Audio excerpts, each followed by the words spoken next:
जय शिवराय.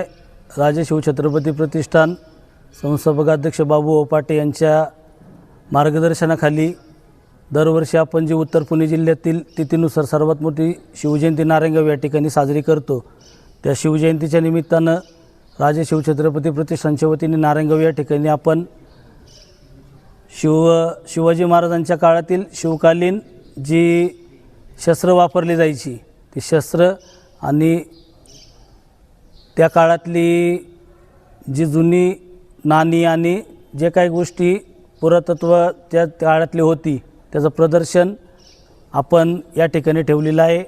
नमस्कार, मी बापूजी खंडू ताम्हाणे, जुन्नर परिसरामध्ये राहणारा एक संग्रहकार. आज नारायणगावमध्ये प्रदर्शन मांडलेले माझ्या वस्तूंचं. आणि सुरुवातीला ही तुतारी जी आहे, ही तुतारी माझ्या वडिलांना मिळालेली तुतारी आहे. 1 मे 1960 साली या तुतारीनेच किल्ले शिवनेरीवरती एक सिंहगर्जना दिलेली अशी ही तुतारी.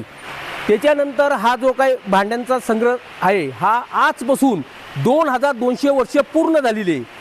ज्या वेळेला जुन्नरच्या परिसरामध्ये सातवाहन कालखंडामध्ये जुन्नरच्या लोकसंस्कृतीच्या पायाभरणीचा कार्यक्रम झाला, त्यावेळीची ही भांडी आहे. ही संपूर्ण अलंकार आहे. जुन्नरच्या परिसरामध्ये, नारायणगावच्या परिसरामध्ये, उतूरच्या परिसरामध्ये ज्या महिला राहत होत्या त्या महिलांचे पूर्णपणे अलंकार गळ्यात घालण्याची. त्याच्यानंतर महाराष्ट्रामध्ये जो सुवर्ण अक्षराने लिहिणारा जो राजघराणे, सातवाहन राजघराणे, त्यांच्या घराण्यातली ही कौल आहे. तुम्ही पाहत असाल तर जे वरती 2 होल आहे, याच्या खाली एक लाकूड टाकून म्हणजे लंगी टाकून वेलाने बांधले जायचे, काही वेळेला खेळ ठोकले जायचे. अशा पद्धतीची ही सातवाहन काळातील घराची ही कौल आहे. ही कौल कशाची बनवली? ही संपूर्ण माती आहे. मातीपासून पक्की भाजलेल्या भट्टीमध्ये तयार केलेली कौल आहे. याच्यानंतर हा साचा आहे. जुन्नरचे जे मौल्यवान दगड प्राचीनत्य देशामध्ये जात होते, ह्या दगडावरती ते मणी तयार केले जायचे. याच्यानंतर हे जे दिसतात हे संपूर्ण माठ बनवणारा हा दगड आहे, बाजूने आकार देणारा. त्याच्यानंतर ही अश्मयुग काळातील ही दगडे हत्यारे आहे पूर्णपणे. अश्मयुग म्हणजे मानवाने ज्या टायमाला प्रगतीचं पाऊल टाकलं त्यावेळीच्या ह्या दगड्या हत्यारे. त्याच्यानंतर हे समुद्र शंख, त्याच्यापासून बांगड्या बनवण्याचा कारखाना हा जुन्नरमध्ये खुद्द होता. एखादी सातवाहन काळातील लोक वस्ती केव्हा स्थापन झालेली आहे त्याचा पूर्णपणे पुरावा या शंखाच्या बांगड्यांवरून आपल्याला अंदाज वर्तवला जातो. त्याच्यानंतर लहान आकाराचे पाटे, असे पाटे 8 ते 9 माझ्या संग्रहामध्ये. आणि एक वैशिष्ट्य म्हणजे पूर्णपणे जुन्नरच्या लेण्या कोरत असताना या शिलालेखाची सुरुवात झाली. त्या शिलालेखामध्ये हे स्वस्तिक चिन्ह आलेले.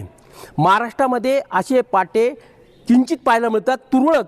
त्यापैकी हा माझा संग्रहातील दगडी पाटा. आणि लेण्यातीची लेणी जी काही कोरीत होती त्या शिलालेखामध्ये या स्वस्तिक चिन्हांचा उल्लेख आहे.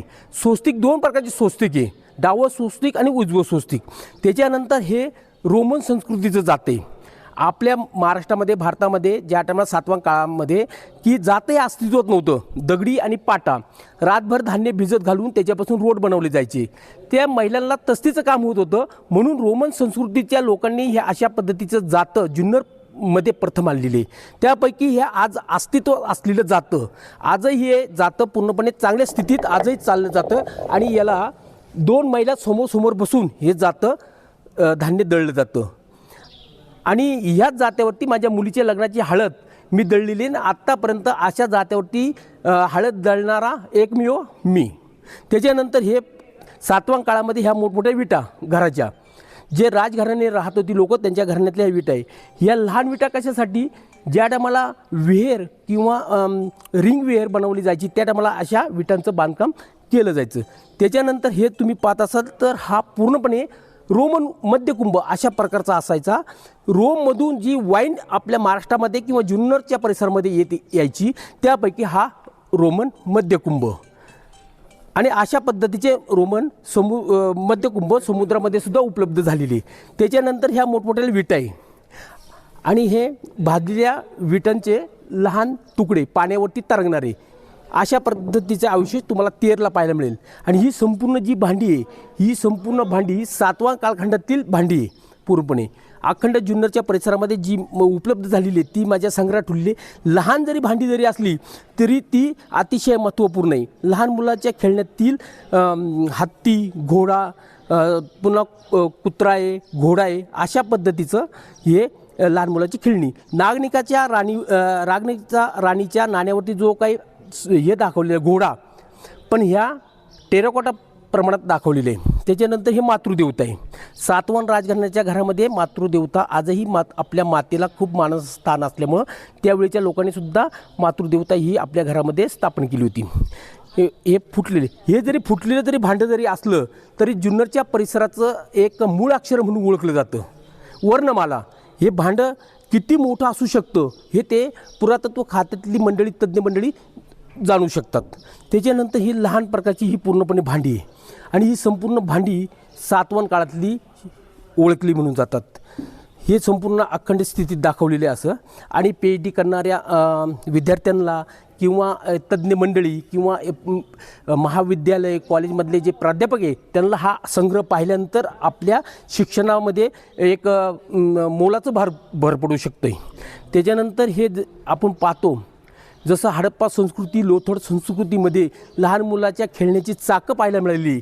अशी 2 चाकं बाजूला लावून त्याच्यावरती पुढे मागे होणारा घोडा, बैल, अशा पद्धतीचं हत्ती असे त्यांचे मूर्त्या बनवल्या जायच्या. आणि याचा उल्लेख इयत्ता 5वीच्या पुस्तकामध्ये, म्हणजे शालेय मुलांना सुद्धा या संग्रहाचा एक अभ्यासाच्या दृष्टीने मोलाचं सहकार्य मिळू शकतं. आणि शिक्षकांनी जर हा संग्रह पाहिला तर त्यांच्यामध्ये मुलांना शिकवण्यात सुद्धा पाठबळ मिळू शकतं. इयत्ता 5वीच्या पुस्तकामध्ये सुद्धा अश्मयुग काळातला धडा आहे अशा पद्धतीने. आणि